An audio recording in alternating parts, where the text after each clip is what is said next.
دیوبند میں ایک پروگرام تھا اور اس کی کچھ ویڈیوز شاید آپ حضرات نے دیکھی ہوں۔ اس میں بھی میں نے آغاز یہیں سے کیا تھا کہ طبیعت خراب ہے، اور اتفاق یہ رہا کہ کئی دن کے بعد آج دارالعلوم ندوۃ العلماء میں حاضری ہوئی ہے اور ابھی مسئلہ وہیں اٹکا ہوا ہے۔ تو اس لیے میں بہت زیادہ لمبی گفتگو تو نہیں کروں گا، لیکن چند منٹ آپ حضرات سے گفتگو کرنے کے بعد پھر آپ کے کچھ سوالات ہوں گے تو وہ لوں گا انشاءاللہ۔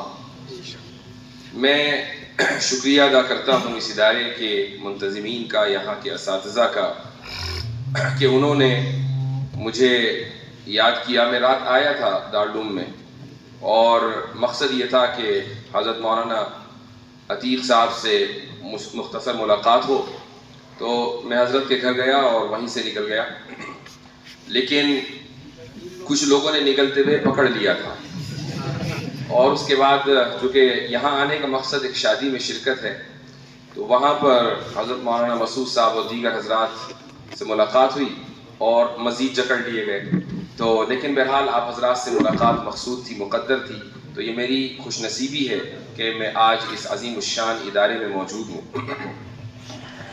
میرا جو تعارف ہے وہ اس حوالے سے ہے کہ بھائی یہ رد الحاد کے میدان میں یہ شخص کچھ کام کر رہا ہے۔ سب سے پہلے میں آپ کو یہ بتانا چاہوں گا کہ الحاد ایک بیماری ضرور ہے، لیکن یہ ایسی بھی نہیں ہے کہ ہر ایک آدمی اسی کا علاج کرنے لگے۔ میں اس نظریے کو سخت ناپسند کرتا ہوں کہ اگر کوئی آدمی کسی کام میں لگا ہوا ہے تو وہ یہ سمجھے کہ اسی کا کام سب سے اہم ہے۔ یہ کام اہم ہے، لیکن جس طریقے سے دین کے دوسرے شعبے اہم ہیں اسی طریقے سے یہ بھی اہم ہے۔ یعنی یہ بھی اپنے اندر یہ چیز بھی اہمیت رکھتی ہے کہ ہمارے یہاں ہماری ملت میں ایسے فقہا تیار ہوں کہ جو بہت سے مسائل میں دینی رہنمائی کریں۔ یہ چیز بھی اپنے اندر اہمیت رکھتی ہے کہ ہمارے درمیان محدثین ہوں، مفسرین ہوں، دعات ہوں، مبلغین ہوں، اور اسی طریقے سے جو اس وقت ماڈرن چیلنجز ہیں ان کا مقابلہ کرنے والے ہوں۔ یہ بات میں نے اس لیے کہی کہ گزشتہ چند دنوں میں یہ چیز میں محسوس کر رہا ہوں کہ ایک واقعہ جو بہت مشہور ہو گیا، تو اب ہر ایک طالب علم یہ سوچنے لگا کہ مجھے بھی یہی کام کرنا ہے۔ میں آپ حضرات کو صرف یہی کہوں گا، آپ سے تجربے میں کچھ زیادہ میرا تجربہ بڑھا ہوا ہے، اور اس کی وجہ یہ ہے کہ میں 20 سال سے تقریباً کام کر رہا ہوں، آپ میں سے اکثریت ابھی یہاں پڑھ رہی ہے، تو اپنے تجربے کی بنیاد پر میں یہی کہوں گا کہ جس چیز سے آپ کو دلچسپی ہو، وہ چاہے تفسیر کا میدان ہو، اصول تفسیر کا میدان ہو، حدیث ہو، اصول حدیث ہو، وہ فقہ و فتاوی ہو، اس چیز ہی میں آپ کو، اسی میدان میں آپ کو اختصاص کرنا چاہیے، چونکہ ہمیں ہر میدان کے جو اختصاص رکھنے والے افراد ہیں ان کی ضرورت ہے۔ رہی بات الحاد کی، جی ہاں، دنیا میں الحاد پھیل رہا ہے، لیکن الحاد کی شکار سب سے بڑی قوم عیسائیت میں سب سے زیادہ الحاد ہے۔ امریکہ میں ایک زمانے میں ملحدین کی تعداد ایک پرسنٹیج کے مطابق 7-8% تھی، آج سے 20 سال پہلے، وہ بڑھ کر تقریباً 45% ہو گئی ہے۔ تو اس سے اندازہ لگائیں کہ ملحدین کتنی بڑی تعداد میں امریکی معاشرے میں ہے۔ یہاں کا کوئی ایسا ڈیٹا نہیں ہے، لیکن ایک رف ایسٹیمیٹ ہے کہ 7-8% ہوں گے، اور یہ 7-8% بھی تمام اقوام میں ہے، صرف مسلمانوں میں نہیں ہے، تمام اقوام میں ہے۔ اس میں مسلمان بھی ہیں، اس میں ہندو بھی ہیں، اس میں عیسائی بھی ہیں، اس میں سکھ بھی ہیں۔ لیکن اگر میں یہ کہہ دوں کہ 1% بھی ان 7% میں 1% بھی اگر ملحدین مسلمانوں سے تعلق رکھتے ہیں کہ جنہوں نے اسلام چھوڑا ہے، تو اب یہ ضروری ہے کہ ایسے علماء تیار ہوں، چند ایسے علماء سامنے آئیں کہ جو اس میدان کی مہارت رکھتے ہوں اور اس میدان میں جو مسائل آتے ہیں ان کا حل کرنا وہ جانتے ہوں۔ الحاد کی عمارت 2 چیزوں کے اوپر ٹکی ہوئی ہے۔ پہلی چیز ہے لبرلزم اور دوسری چیز ہے سائنٹزم۔ بس میں اصولی گفتگو کروں گا تاکہ آپ کو ایک راستہ مل جائے۔ لبرلزم کی بنیاد 3 اصول ہیں۔ اس میں پہلا اصول ہے اصول مساوات، دوسرا اصول ہے اصول ضرر یا اصول مضرت، اور تیسرا اصول ہے پروگریسیوزم۔ یہ تین اصول لبرلزم کی بنیاد ہے۔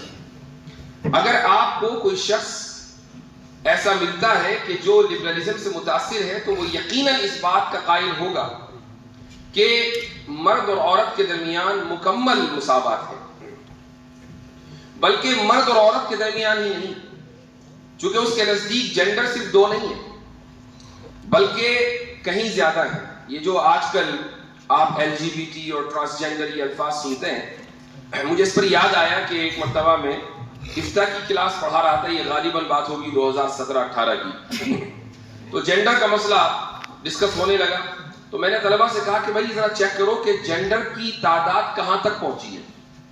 تو اس وقت چیٹ GPT وغیرہ تو نہیں آیا تھا، لیکن ویکیپیڈیا تھا، تو گوگل کیا گیا، ویکیپیڈیا پہ دیکھا گیا، ہم نے جینڈرز کاؤنٹ کیے تو اس وقت 109 یا 110 تھے۔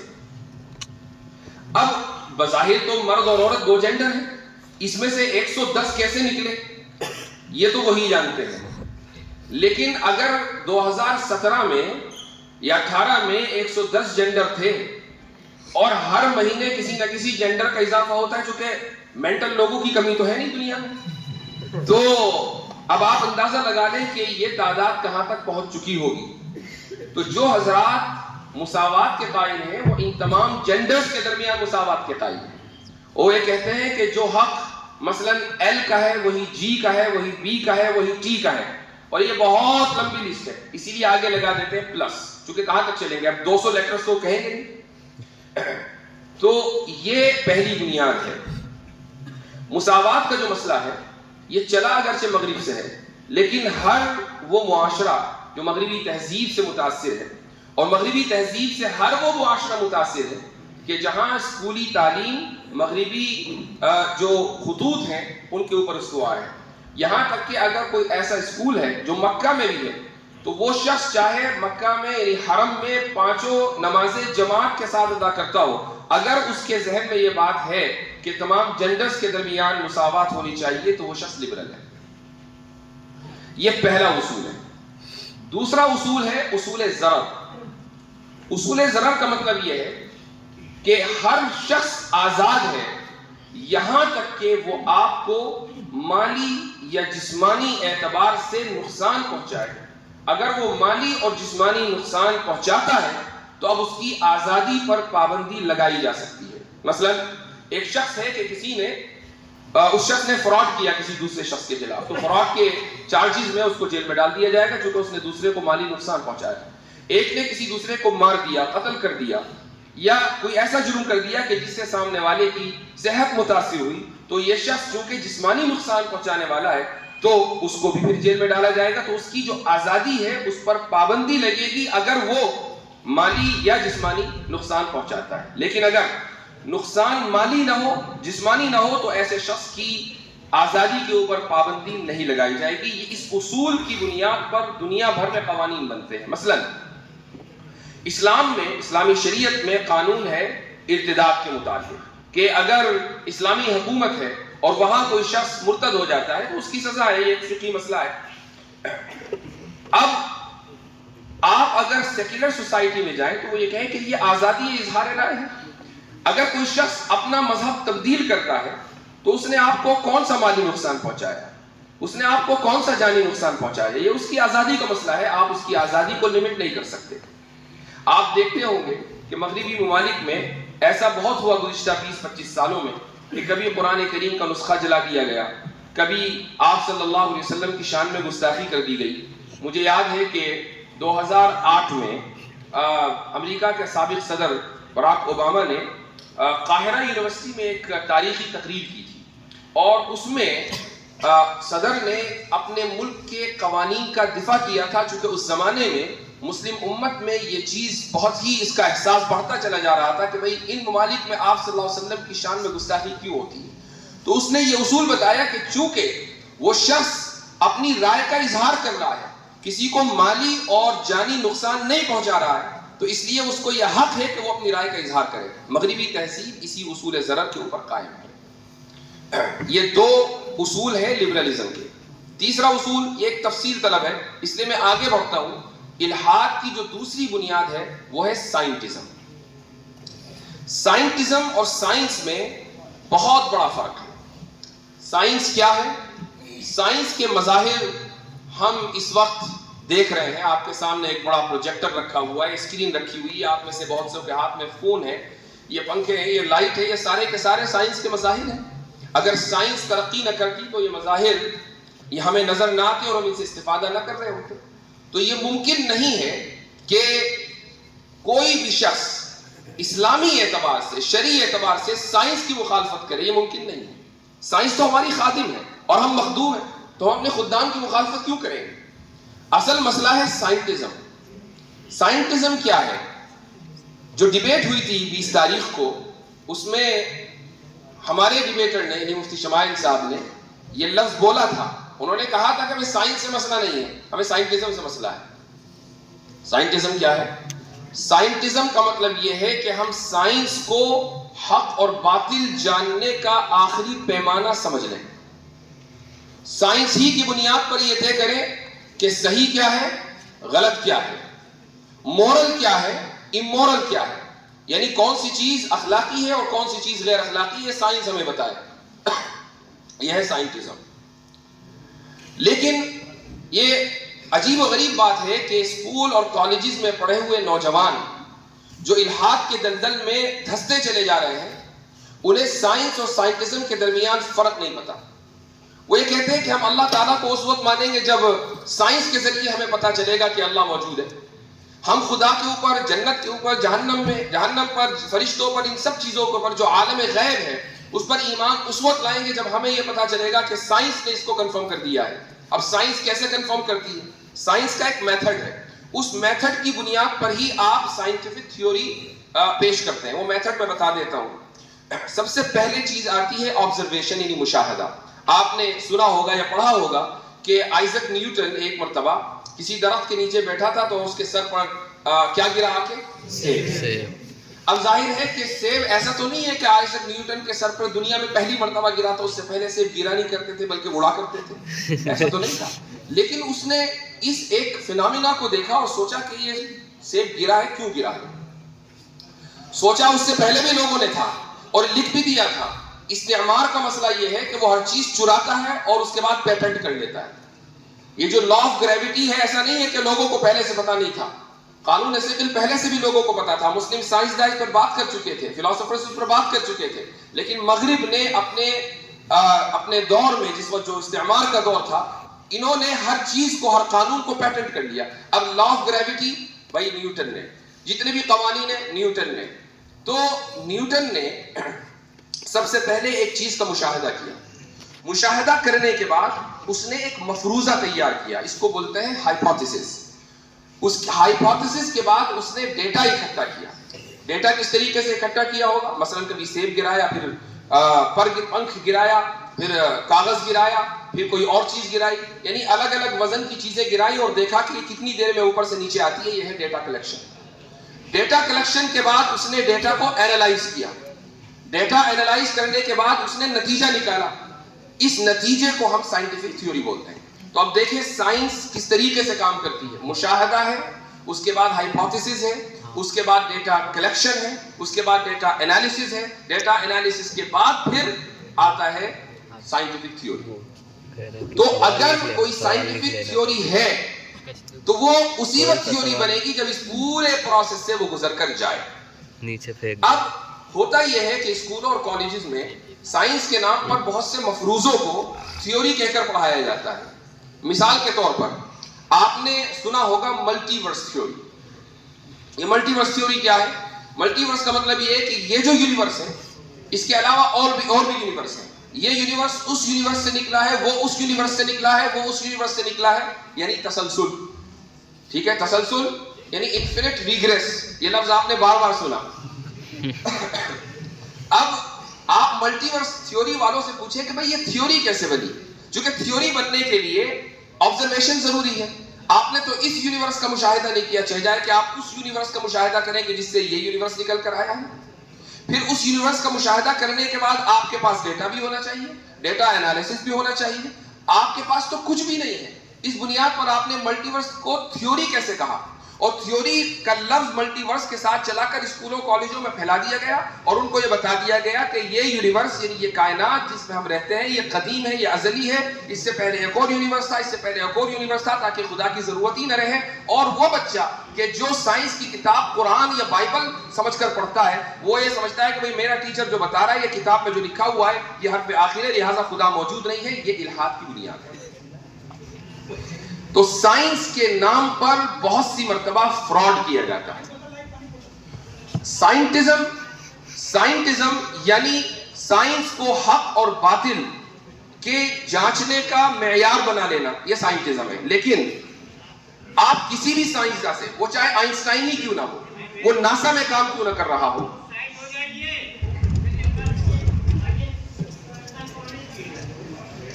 سوالات آپ سائنسدانوں سے ضرور کریں.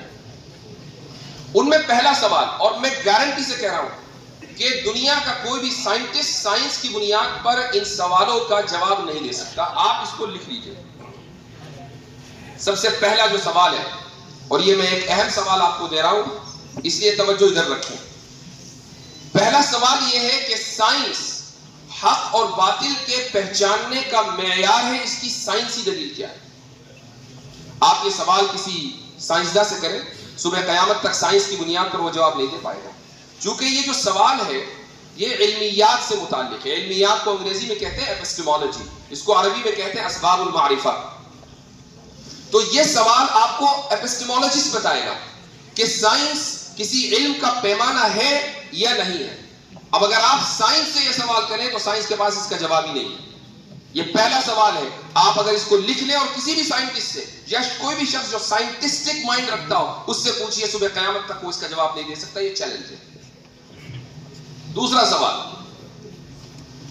سوال یہ ہے کہ کاز کیا ہے؟ آپ نے کاز اینڈ ایفیکٹ بھی اس ڈیبیٹ کے اندر سنا ہوگا. اور ایک ایسا لفظ کوئی جو اس ہفتے سب سے زیادہ گوگل کیا گیا، وہ سب جانتے ہیں، کنٹینجنسی. یعنی یہ لفظ چڑ بن گیا ٹوڈے ایڈوکیٹ صاحب. اور وہ لوگ کہ جو اس کا تلفظ بھی نہیں کر پا رہے تھے، ماشاءاللہ بڑے کانفیڈنس کے ساتھ لفظ بولتے ہیں، کنٹینجنسی.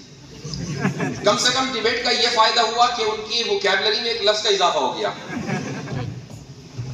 یہ جو کنٹینجنسی ہے اس کا مطلب یہ ہے کہ ایک معلول ہے یا ایفیکٹ ہے، اس کا ایک کاز ہے، اس کے پیچھے ایک سبب ہے، ایک مسبب ہے، اس کے پیچھے ایک سبب ہے، پھر وہ سبب ہے، اس کے پیچھے بھی ایک سبب ہے، پھر اس کے پیچھے بھی ایک سبب ہے. اس کو بولتے ہیں کاز اینڈ ایفیکٹ. کاز کی ڈیفینیشن کیا ہے؟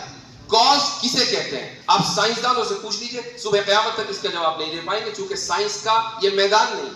سائنس اس کا جواب نہیں دے سکتی.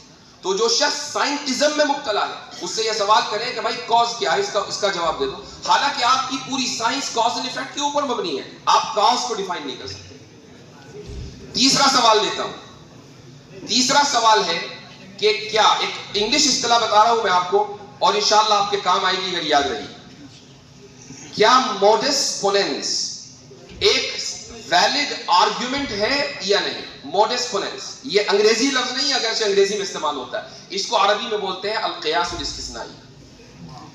قیاس استثنائی قرآن میں بھی آیا ہے، لو کان فیہما آلہۃ الا اللہ لفسدتا، کہ اگر آسمان و زمینوں میں ایک سے زائد معبود ہوتے، ایک سے زائد خدا ہوتے تو یہ پورا نظام تباہ ہو چکا ہوتا، پورا نظام بیکار ہو چکا ہوتا. لیکن بیکار نہیں ہوا، تباہ نہیں ہوا، ثابت ہوا کہ ایک سے زائد خدا نہیں ہے. یہ استدلال قرآن کا ہے، اس کو قیاس استثنائی کہا جاتا ہے. اسی کو انگریزی میں موڈس پوننس کہتے ہیں. اب قیاس استثنائی حجت ہے یا نہیں ہے، سائنس سے پوچھے، سائنس کے پاس کوئی جواب نہیں ہے. لیکن اگر آپ سڑک پہ چلتے ہوئے کسی شخص سے بھی کہ جس نے زندگی میں کبھی سائنس نہ پڑھی ہو، فلسفہ نہ پڑھا ہو، علم کلام نہ پڑھا ہو، کوئی کتاب نہ پڑھی ہو، وہ مدرسے نہ گیا ہو، اسکول نہ گیا ہو، اس سے پوچھے کہ بھائی میں اگر اس طرح سے آرگیومنٹ کروں کہ اگر بہت سارے خدا ہوتے اور ہر ایک اپنا نظام چلا رہا ہوتا تو کیا یہ نظام دنیا کا باقی رہتا؟ تو وہ کہے گا ہرگز نہ رہتا. یہ استدلال ہر ایک کو سمجھ میں آتا ہے. قرآن کے استدلال کی خاصیت یہ ہے کہ ہر چلتے پھرتے شخص کو وہ سمجھ میں آئے گا، چاہے اس کا کوئی تعلیمی بیک گراؤنڈ ہو یا وہ بڑے سے بڑا سائنسداں ہو. سائنس کے پاس اس کا کوئی جواب نہیں ہے. ایک اور آپ کو سوال دیتا ہوں. وہ سوال یہ ہے کہ سائنس ہمیں یہ بتاتی ہے کہ جب ایک عورت حاملہ ہوتی ہے، پریگننٹ ہوتی ہے، تو اس کے اتنے دنوں کے بعد پیٹ میں پلنے والا بچہ درد محسوس کر سکتا ہے. یہ سائنس نے ہمیں بتایا ہے. وہ 2 مہینے ہو سکتے ہیں، 3 مہینے ہو سکتے ہیں، یہ سائنس نے ہمیں بتایا. لیکن یہاں سوال یہ ہے سائنس سے کہ کیا جب بچہ درد محسوس کرنے لگے اس وقت ابورشن کرنا اخلاقی عمل ہے یا غیر اخلاقی؟ بچہ جس وقت درد محسوس کرنے لگے، سائنس نے ہمیں بتا دیا. اب یہ بتائیے کہ ابورشن کرنا اخلاقی عمل ہے یا غیر اخلاقی عمل ہے؟ سائنس تمہیں قیامت تک اس کا جواب نہیں دے سکتی، کیونکہ سائنس اخلاقیات کے لیے نہیں ہے. جبکہ اخلاقیات کا سوال ہر انسان کا سوال ہے. ہر انسان چاہتا ہے یہ جانے کہ کیا چیز مورل ہے اور کیا چیز امورل ہے. میں اپنے آپ کو اچھا کیسے بناؤں، ہر انسان جاننا چاہتا ہے. سائنس کے پاس اس کا کوئی جواب نہیں. تو جو لوگ سائنٹزم میں مبتلا ہیں ان سے آپ یہ چند سوال کر لیجئے، بغلے جھاپنے لگے. تو سائنٹزم سے ہمیں کوئی لینا دینا نہیں. ہاں، سائنس ہماری خادم ہے اور ہم مخدوم ہیں، تو ہم اپنے خدام کو کیسے ریجیکٹ کر سکتے ہیں؟ تو سائنس کا جو درجہ ہے اس کو وہ درجہ دیں، اور سائنٹزم کا جو درجہ ہے اس کو وہ درجہ دیں. لہٰذا اگر کوئی شخص یہ کہے کہ میں خدا کو اس وقت مانوں گا کہ جب سائنسی طور پر مجھے دلیل مل جائے، یا عالم غیب کو اس وقت مانوں گا جب سائنسی طور پر مجھے دلیل مل جائے، میں روح کو اس وقت مانوں گا جب سائنس یہ ثابت کر دے کہ غیر مادی وجود بھی ہوتا ہے، تو اس وقت میں ان چیزوں کو تسلیم کروں گا، ایسا شخص سائنٹزم کی بیماری میں مبتلا ہے. اور سائنٹزم خود ایک ان سائنٹیفک بیہیویئر ہے. تو الحاد کی یہ 2 بنیادیں ہیں، لبرلزم اور سائنٹزم. آپ حضرات اگر اس میدان میں کام کرنا چاہتے ہیں، اور جیسے میں نے شروع میں ایک بات کہی کہ ہر ایک کو کام کرنے کی ضرورت بھی نہیں ہے، لیکن ہر ایک کو ایک کام کرنے کی ضرورت ہے، اور وہ یہ ہے کہ اسلام کی عقلی تفہیم و تشریح کیسے ہو. اس کی ضرورت صرف ملحدین کو یا مرتدین کو نہیں ہے، اس کی ضرورت مسلمان کو بھی ہے. آپ کسی بھی معاشرے میں چلے جائیں، جب آپ اپنے علاقوں میں جائیں گے، مسجدوں میں آپ کا خطاب ہوگا، عوامی اجتماعات میں آپ کا خطاب ہوگا، تو لوگ آپ سے سوال کریں گے کہ بھئی یہ مسئلہ تو ٹھیک ہے لیکن کیوں؟ اس کی حکمت کیا ہے؟ اس کی علت کیا ہے؟ اس کے پیچھے وجہ کیا ہے؟ اگر آپ نے اس کی عقلی تفہیم و تشریح کر دی تو سامنے والے کا ایمان مضبوط ہوگا. تو اس چیز کا تعلق ہر ایک سے ہے، اور اسی لیے جب تک آپ اپنے مدرسے کی زندگی میں ہیں، آپ اس چیز کو اپنا نصب العین بنائیں. سب سے پہلے کہ جو کتابیں آپ کے درس میں داخل ہیں ان کتابوں کو آپ پابندی کے ساتھ، توجہ کے ساتھ، مکمل فوکس کے ساتھ پڑھیں. اس کی وجہ یہ ہے کہ اگر آپ کے ذہن میں یہ بات ہے کہ بھائی اس ادارے سے نکل کر ایک شخص نے عالمی سطح پر 2 دن میں شہرت حاصل کی ہے، تو ٹھیک ہے، اللہ تعالیٰ کا فضل ہے، لیکن اس کے پیچھے اس شخص کی کچھ محنت بھی تو ہوگی. ایسا تو نہیں ہے کہ وہ صبح کو اٹھا اور وہی آئی اور ایک دم وہ ڈیبیٹ میں چلا گیا. ایسا تو نہیں ہوا. اس نے پڑھا ہے، محنت سے پڑھا ہے، تبھی وہ اس لائق ہوا ہے کہ وہ وہاں گیا اور اس نے ایک ایسے شخص کو چیلنج کیا کہ جس کی محنت ہے 70 سال کی، جس کی شہرت ہے 70 سال کی، اور یہ اللہ تعالیٰ کا فضل تھا کہ 70 سال کی شہرت مغلوب ہو گئی، اور ایک ایسا شخص کہ جس کی کوئی شہرت نہیں تھی وہ غالب آیا اور 2 گھنٹے کے اندر پورا کھیل ہو گیا. تو اس کے پیچھے محنت ہے. اس لیے آپ حضرات اگر کسی شخص کو یہ دیکھتے ہیں کہ ہاں بھائی ہمارے میں سے ایک شخص آگے بڑھا ہے، تو اس کے سفر کو بھی دیکھیں کہ اس نے کیسے یہ قدم اٹھایا ہے. تو جو آپ کی درسی کتابیں ہیں، جو بھی آپ کے نصاب میں شامل ہیں، جو بھی آپ کے اساتذہ آپ کو پڑھاتے ہیں، یہ ضروری ہے کہ آپ اس کو، ان تمام کتابوں کو نہایت توجہ سے پڑھیں. یہ کرنے کے بعد اب آتا ہے آپ کا خارجی مطالعہ. چونکہ درسی کتابیں صرف آپ کو ایک سلیقہ دیتی ہیں، آپ کو بنیاد فراہم کرتی ہیں.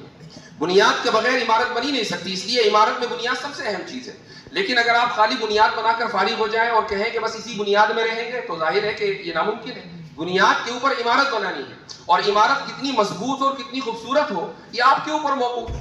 جتنا آپ مطالعہ کریں گے، خارجی مطالعہ کریں گے، اتنے ہی آپ کی جو عمارت ہے علمی وہ مضبوط ہوگی، پائیدار ہوگی اور اٹریکٹیو ہوگی. یعنی لوگوں کو اپنی طرف بلائے گی، لوگ چاہیں گے کہ اس عمارت کا وزٹ کریں. یہ تبھی ہوگا نا کہ جب آپ کے پاس مطالعہ ہو، مطالعے کی قوت ہو، استدلال کی قوت ہو، اور آپ کے پاس ڈیلیوری کی پاور ہو. یعنی آپ یہ جانتے ہو کہ میں اپنے علم کو ڈیلیور کیسے کروں. اس کے لیے لسان قوم جاننا ضروری ہے. لسان قوم صرف انگریزی نہیں ہے، ہندی بھی ہے، سنسکرت بھی ہے، اور مقامی زبانیں. آپ کیرلا میں ہیں تو آپ کو کیرلا کی زبان آنی چاہیے، ملیالم آنی چاہیے، تمل آنی چاہیے، انگریزی تو ہے ہی. تو یہ جو تمام زبانیں ہیں اس میں ہم علماء تھوڑا سا پیچھے رہے ہیں تاریخی اعتبار سے. انگریزی کے اوپر تو توجہ ماشاءاللہ ایک عرصے سے ہے، لیکن جو مقامی زبانیں ہیں اس پر زیادہ توجہ نہیں ہے، اس پر بھی توجہ دینے کی ضرورت ہے. اب خارجی مطالعہ کیسے کریں؟ خارجی مطالعہ اگر آپ مجھ سے پوچھیں، چونکہ آپ مجھے سن رہے ہیں، تو ظاہر ہے کہ آپ یہ چاہیں گے کہ بھئی میں نے یہ سفر کیسے کیا. ابھی رات ایک سوال آیا، ایک صاحب نے مجھ سے سوال کیا کہ آپ اس میدان میں کیسے آئے، کیوں آپ نے اس میدان کا انتخاب کیا. تو میں نے ان کو جواب دیا کہ میں امریکہ میں ایک دن درس دے رہا تھا عقیدے کا، اور کتاب تھی شرح عقائد. یہ کتاب کا نام میں اس لیے بار بار لیتا ہوں، اب یہ کتاب غالباً ایسا ہوگا کہ میرا نام اور کتاب کا نام لازم ملزوم ہو جائیں گے، مجھے اس سے ڈر لگتا ہے. تو یہ میں کتاب پہلی مرتبہ پڑھا رہا تھا، تو کچھ طلبہ نے جو ہائی اسکول اور انٹر کر چکے تھے، امریکہ کی بات ہے، انہوں نے مجھ سے کچھ سوالات کیے. یہ سوالات کتاب میں موجود ہوں گے لیکن میں سمجھ نہیں پایا، اور مجھے بڑی یعنی ذہنی ٹینشن ہوئی کہ بھائی بچے سوال کر رہے ہیں اور میرے پاس جواب نہیں ہے، اور کتاب میں بھی نہیں ہے، جو مجھے نظر نہیں آ رہا ہے. تو کیا واقعی یہ آؤٹ ڈیٹڈ ہے؟ کیا ان کتابوں کو نہیں پڑھانا چاہیے؟ میں نے کتاب اسی دن بند کر دی. میں نے کہا بھائی پہلے مطالعہ کریں گے اس کے بعد پڑھائیں گے. میں گھر گیا، گھر میں لائبریری تھی، وہاں حضرت نانوتوی رحمہ اللہ کی ایک کتاب اتفاق سے مجھے حاصل ہو گئی. یہ کتاب تھی انتصار الاسلام. چھوٹا سا کتاب چاہے، اس میں 9 سوالوں کے حضرت نانوتوی رحمہ اللہ نے جوابات دیے ہیں. یہ سوالات پنڈت دیانت سرسوتی کی طرف سے کیے گئے تھے. 10 سوالات کیے گئے تھے. ایک سوال کا جواب حضرت نے پوری کتاب لکھ کر دیا جس کا نام ہے قبلہ نما، اور 9 سوالوں کا جواب اس کتاب میں ہے انتصار الاسلام. تو وہ کتاب ملی اور اس میں 2-3 سوال وہ تھے جو طلبہ نے پوچھے تھے. تو مجھے خوشگوار حیرت ہوئی اور میں نے پوری کتاب پڑھ لی، مختصر سی تھی. اور اگلے دن میں وہ کتاب درسگاہ میں لے گیا اور میں نے کہا کہ چلو پہلے اس کتاب کو پڑھیں گے. تو پہلے وہ کتاب طلبہ کو پڑھائی اور اس کے بعد پھر نصاب مکمل کرایا. لیکن وہاں سے میرے مطالعے کا سفر شروع ہوا، اور اس میں سب سے پہلے انتصار الاسلام آئی، اس کے بعد حجت الاسلام جو حضرت نانوتوی کی ہے. پھر یہ 2 کتابیں پڑھی تو ہمت ہوئی کہ حضرت نانوتوی کی دوسری کتابیں بھی پڑھی جائے، کیونکہ حضرت کے یہاں اردو میں بھی تھوڑا تاکید ہے، اس زمانے کی وہ زبان ہے، تو اس لیے اس کو سمجھنا آسان نہیں ہے. یہی وجہ ہے کہ بہت سی کتابوں کی کچھ علماء نے تصحیح بھی کی ہے. تو تیسری کتاب جس کو قبلہ نما کہا جاتا ہے، اس کے بھی 2 حصے ہیں. ایک حصہ ہے عوام کے لیے، اب عوام میں ہم شامل ہیں، وہ اس زمانے کے عوام تھے، ابھی ہم عوام ہیں. اور جو دوسرا حصہ ہے جو مفصل ہے وہ ہے علماء کے لیے. تو عوامی جو حصہ تھا وہی میرے لیے بہت مشکل تھا، بڑی مشکل سے سمجھ میں آیا. وہ تقریباً 100 صفحے ہیں. اس کے بعد کا جو حصہ ہے وہ میرے سر کے اوپر سے گزر گیا، میں نے کتاب بند کر دی کہ اس کو پڑھنے کی ضرورت بھی نہیں ہے. یہ 3 کتابیں یہاں سے سفر کا آغاز ہوا، اور اس کے بعد حجت اللہ البالغہ جو غالباً آپ کے یہاں نصاب میں بھی داخل ہے. اسی طریقے سے عبقات کے کچھ حصے، حضرت تھانوی رحمہ اللہ کی کچھ کتابیں جن میں سر فہرست الانتباہات المفیدہ، اسی طریقے سے اشرف الجواب. یہ وہ کتابیں ہیں کہ جو بنیاد بنی میرے اس سفر کی. لیکن جب ہمیں سوالات آنے شروع ہوئے، کچھ سوالات تھے لبرلزم سے متعلق، کچھ سوالات تھے سائنٹزم سے متعلق، کچھ سوالات تھے فیمنزم سے متعلق، کچھ سوالات تھے ڈارونزم سے متعلق، تو مجھے مطالعہ کرنا پڑا ان علوم کا. اور میں نے یہ بھی آپ کو بتا دوں کہ میں زندگی میں ایک دن اسکول نہیں گیا. ایک دن میری تعلیم شروع سے لے کر آخر تک مدرسے میں ہے، اور اس کے بعد پھر میں یونیورسٹی گیا، پی ایچ ڈی میں نے وہاں کی، وہ بھی اسلامک اسٹڈیز میں ہے. تو میں نے اسکول میں کبھی سائنس نہیں پڑھی ہے، کبھی بایولوجی نہیں پڑھی ہے، کیمسٹری نہیں پڑھی ہے، میں نے فزکس نہیں پڑھی ہے، اسکول میں کچھ نہیں پڑھا. لیکن میں یہ نہیں کہہ سکتا ہوں کہ ان میں سے کسی بھی سائنس کو میں کچھ نہیں، بالکل نہیں جانتا ہوں. تھوڑا بہت اتنا جانتا ہوں کہ کام چلا لیتا ہوں. یہ کیسے ہوا؟ یہ اس طرح ہوا کہ جب سوالات آنے لگے تو ایک انسان کی فطرت ہوتی ہے کہ بھئی جاننا چاہیے کیا ہے. تو ریسرچ پیپرز، ان موضوعات پہ جو ریسرچ پیپرز لکھے ہوئے ہیں ان کو پڑھنا شروع کیا. سمجھ میں نہیں آیا تو پھر میں نے ایک ویب سائٹ کھولی، اس کا نام ہے خان اکیڈمی. ٹھیک ہے، اب آپ دیکھیں خان اکیڈمی بچوں کے لیے ہے کہ ان کے ٹیوشن کے لیے، کہ اگر اسکول میں کلاس میں ٹیچر نے کچھ سمجھایا نہیں سمجھ میں آیا، خان اکیڈمی میں جاؤ، ویڈیو دیکھو اور آپ کو وہ سمجھ میں آ جائے گا. اس کی کچھ ویڈیوز میں نے فزکس کی دیکھی، کچھ ویڈیوز کیمسٹری کی دیکھی، اور اس طرح کانسیپٹ سمجھ میں آنے لگے. یوں جا کر کاسمولوجی کا اور اسی طریقے سے ڈارونزم کا مطالعہ ہوا. اور پھر جب یہ مطالعہ ہو گیا تو پھر کورس پڑھایا. چونکہ میرا ایک طریقہ یہ ہے کہ اگر مجھے کتاب پڑھنی ہوتی ہے تو میں پڑھا دیتا ہوں.